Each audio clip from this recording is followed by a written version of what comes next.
Today is also an historic day in the life of our club as we induct Samantha Turner as our club president. Samantha becomes our 6th female president in our club's history and our first African American. So it's with great pleasure that we will welcome Samantha today.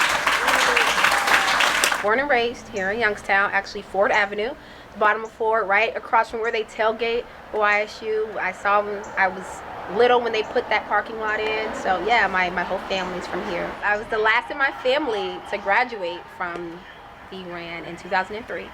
And from there I went on to the University of Florida where I got my undergraduate degree. The plan was not to come back home. And it's funny, I probably visited once inside of the 8 years I was in Florida, and I never came back for holidays. I didn't come back for birthdays or anything. I just stayed in Florida. The plan was either to go to South Florida or Atlanta. And in 2011, I came home from my aunt's 50th birthday party and was just looking around and said, wow, it looks pretty, it's nice. I was looking to purchase my first condo, and I'm having a conversation with my dad, and he's gonna help me get my first place because I've been renting since my sophomore year in college, and it was about $105,000 for this condo. And it, of course, is just a 2-bedroom, 2.5-bath condo, no grass, a little balcony. Actually, I don't think I had a balcony. Like, you just breezeway. And that was happening before I came up for the party. And I was driving up 5th Avenue, and there's a red brick house. It's beautiful. And I was like, man, that's really nice. I had a for sale sign in the yard. So I'll just stop and look, kind of HGTV style and see, like, knowing that it's going to be kind of astronomical out of my reach. Well, the price was the same as the condo. And I was like, whoa, okay, maybe I can do this. Now here I'm back, and how do I break into this? And I followed my passion into gardening. And that's how I met Elaine Bozick and Elsa Higby. And they are Rotarians. And they brought me to Rotary, and I don't know. This is for me. I met an entire group of people who kind of just embraced me and took me in. And I like to say I'm a tree hugger if you kind of loosely define it.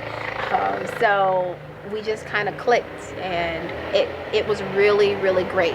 And from there, my relationship grew with Elaine, and she eventually sponsored me as a Rotarian. It took me, I'll say, about a year or two to really get deep involved in Rotary. And I was very blessed to have a sponsor who took me by the hand, would not let me quit, and said, you're a Rotarian, you don't even know it.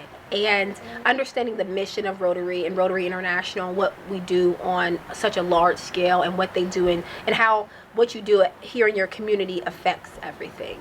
So Rotary for me in Youngstown is just a beacon of change and hope. What we looked at this year is how can we continue to work with the school system and affect higher change.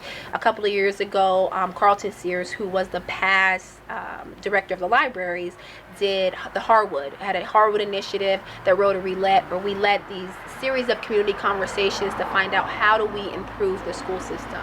Because as everyone knows, if our school system is not good and thriving, it's going to be really hard to bring businesses here and to bring people here. So that was a conversation that we really want to kind of reignite. And how can we help from the leadership side? I'm so honored because this club means so much to me. I joined this club at a point of my career, my development, where I'm just learning, and I'm still learning every single day. Even if it's checking emails, how I follow up, this club has really helped guide me in becoming a young professional and helped me to gain a bigger understanding of how to function in this world and how to get things done, I should definitely say. It was a professional decision that I made that turned out to be the best personal decision that I could have made for my growth and my development. So becoming the first African American president was like, wow.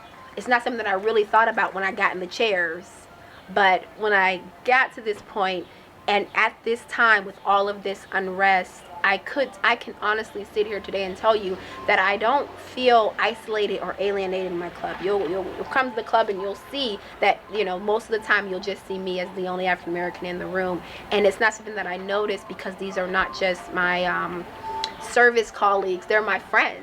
And they support me, I support them, we support each other, and that makes a huge difference. So for this club this year, I definitely want to have more conversations about that. We want to grow the diversity in the club. We want to grow the change and have everyone to see that this service organization really helps push things forward. Even when there was no diversity, they were still pushing initiatives forward to help the community at large. For over a century, Farmers National Bank has stood strong. Through booms and busts, peaks and valleys, we've learned to know the seasons and how to grow in each of them. During challenging times, everyone is reminded of the value of solid relationships in both life and business. Farmers, stand strong.